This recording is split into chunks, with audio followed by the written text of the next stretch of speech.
मित्रांनो, आज भारताचे पंतप्रधान नरेंद्र मोदी यांचा वाढदिवस. सर्व देश त्यांना शुभेच्छा देतोय.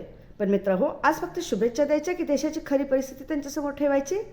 मोदीजी सतत विकास विकास असं म्हणतात, पण हा विकास कोणाचा? गरिबांचा, शेतकऱ्यांचा, आदिवासींचा की मोठमोठ्या कंपन्यांचा? ज्यांच्या जमिनींसाठी आदिवासींची घरं उद्ध्वस्त केली जातात, ते बेघर होतात, पण सरकार म्हणतं की हा सबका विकास आहे. मोदी सरकार म्हणतं की पेट्रोल स्वस्त झाले. खरं आहे, पण कुठे? आंतरराष्ट्रीय बाजारात. इथे मात्र पेट्रोल डिझेलचे दर कमी नाहीत, पण ते अजूनही महागच आहे. त्यामुळे त्याच्यावर प्रचंड कर घेतला जातोय. महागाई वाढते. गॅसचा सिलेंडर आजही गरीब माणसाला स्वप्नासारखा वाटतो. भाजीपाला, तेल, दूध सगळं महाग झाले. गरिबाला 2 वेळेचं जेवण मिळणं कठीण झाले.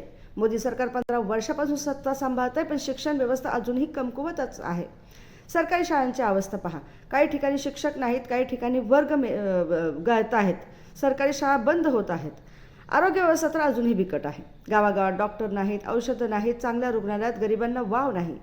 अल्पसंख्याक भयभीत आहेत, कारण त्यांना जीवाची हमी नाही.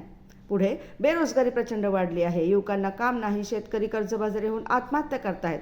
पण सरकारी मीडिया लोकांचं लक्ष वळवतात कुठे?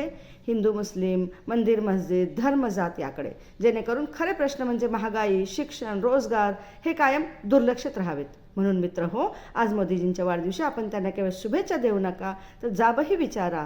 जर खरा बदल हवा असेल तर फक्त घोषणांनी नाही, तर जागरूकतेने प्रश्न विचारून सरकारला जागवणे आवश्यक आहे.